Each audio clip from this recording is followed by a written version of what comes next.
انس ابن مالک رضی الله تعالی عنہ فرمایي چې نبی علیہ السلام او فرمایل ک کم کس دا غواړي چې زما رزق دی پراخ شي، زما رزق دی کولاو شي او پراخ شي، مال دی پراخ رزق راکړی شي او زما عمر دی دراز شي، زما عمر چې دی هغه اوږد شي. نو نبی علیہ السلام او فرمایل دا د صله رحمي کوي، د رشتہ دارانو سره د تعلق ساتي، رشتہ دارانو سره دی رشتہ داری پالي. نو د رزق چې دی دا به پراخ شي او د عمر چې دی هغه به دراز شي، عمر کې چې دی الله جل شانه به برکت واچي. نن سبا کو منګو تاسو د حدیث مبارک ته سوچو کو نو معاشره چې د اکثریت د دې الټه روانه ده د دې خلاف. ولی بس دنیا پرستی ده، انانیت دی، دنیا پرستی پسې خلک نه خدي، بسې نه ورور پیژني، نه تره پیژني، نه پلار پیژني، نه ګاونډي پیژني، دی و چې زه دنیا حاصله کم. او دغه رنګې انانیت دی. یو کس وراره راولګي تره ته خبره وکړي نو تره ته ښه ته به اوس ما ته خبرې کې، که یو تره راولګي وراره ته خبره وکړي نو وراره به ورته رانیغ شي ته به ما ته اوس خبرې کې. که دغه رنګې ورونه دي، یو مشر او کشر دی، دا تمیز ختم شوی دی. معاشره ولې دومره پریشانو سره مخ ده؟ د قرآن او د حدیثو موږ مکمل الټه رواني وو. قرآن او حدیث موږ ته وایي داسې ځه نو موږ داسې رواني وو چې قرآن او حدیث موږ ته وایي دلته کښېنه نو موږ هلته کې پاسو، چې کوم ځای کې قرآن او حدیث موږ ته وایي پاسه نو هلته کې موږ کښېنو. نو ځکه موږ چې دی هغه د پریشانو سره مخ یو. نو چې د قرآن او د حدیث موږ خلاف او الټه رواني وو نو چېرته چې دی زموږ ژوند کې به برکت وي، چېرته به زموږ رزق کې چې دی برکت وي. نن سبا خلکو ته سوچ وکړي د دنیا خوراکونه او رزقونه به راوړي چې بله ورځ ګوري وایي هلکه خو نشته دی، زنانه وایي لکه دا شیز ورسره راوړه څیز نشته دی. سړی خو ما خو بلو دومره څیزونه راوړي وو، هغه څه شو؟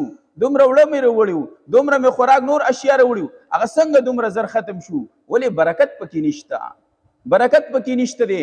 بدنیتی ده او د بدنیتی دغه حدیث چې دی هغه مصداق دی چې د بدنیتی د وجنه او د رشتہ دارۍ د کټ کولو د وجنه د دې څیزونو نه برکت اوچتېږي، د دې څیزونو نه برکت اوچت شي. نو چې برکت اوچت شو نو دا څیز به زر ختمېږي. بیا ته به ما خو بله ورځ راوړي دي هغه به ختم شوي بیا. او که یو سړی دا غواړي چې دغه پریشانو سره زه مخ نیمه، ما ته چې دی رزق هم پراخوي، زما عمر هم درازوي، نو د رشتہ دارانو سره د رشته وپالي، د رشتہ دارانو د خیال وساتي. او دې کې د یو سړی دا سوچ نه کوي چې مړه زما خو ځکه ورانه ده چې دغه مرسته ورانه ده، که ده هغه مرسته سي نه، دا خو بیا بدل شو چې یو در سره ښه تعلق ساتي نو بیا او ته ورسره تعلق ساتي، بیا خو به خامخا ته تعلق ساتي، ستا خیال ساتي. نو ولې ته به ورته د خیال ساتلو بدله کې سکنځل کې څه، بیا خو به تم خیال ساتي، بیا خو به تم دغه سره صله رحمي کې. اصل صله رحمي دا ده چې ستا سره یو رشته دار صله رحمي نه کوي، ستا سره قطع تعلق کوي، رشته در سره کټ کوي او ته ورسره رشته داري وپالي، ته ورسره تعلق چې دی کټ نه کوي. شریعت بیا د جواز چې دی هغه کړی. ته چې دی یو انسان کې دومره انانیت دی، دومره تکبر دی، دومره لوی ده، ته ورته یو ځل چې دی هغه ورشه، یو ځل ورسره کښېنه، دوا سلام ورسره وکړه، دغه په طبیعت به پوه شي. بیا هغه در سره دوا سلام نه کوي، دویم ځل ورشه، څو ځل ورشه، تا پې خپله غاړه خلاصه کړله چې که بې ګناهګار دی نو دغه ګناهګار دی، تا پې خپله غاړه خلاصه کړې ده.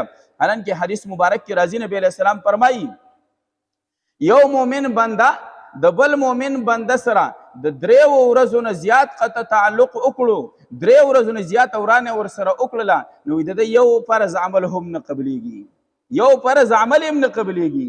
نو اسی بیا چې د ښکته وبره کېږو نو داسې چې دی بیا به چې دی اعمال عبادت نه قبلیږي. نو چې عبادت قبلیږي نه نو په هغه ژوند کې به څه برکت پاتې شي، په هغه کور او هغه ژوند کې به څه سکون او آرامي، هغه کې به څه چې دی خیر او برکتي، هغه کې به پریشانۍ، هغه کې به خفګانونه بیا.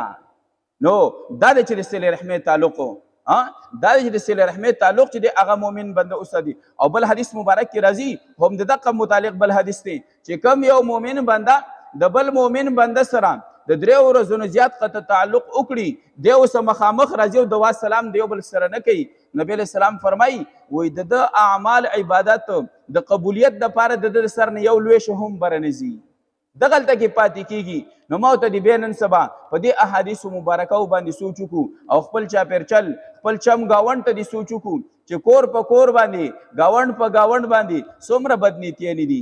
هر یو سړی بدنیته دی، هر یو سړی د ګاونډي نه تنګ دی او ورور د ورور نه تنګ دی. دا ولې؟ دا موږ د دین خلاف روان یو، د شریعت خلاف روان یو، نو ځکه دا پریشانې دي. نو حدیث مبارک کې هم دغه خبره ذکر کیږي. نبی علیہ السلام فرمایي که یو کس دا غواړي چې زما په رزق کې دې وسعت او پراخي راشي، زما عمر دې دراز شي، نو دې د صلې رحمۍ چې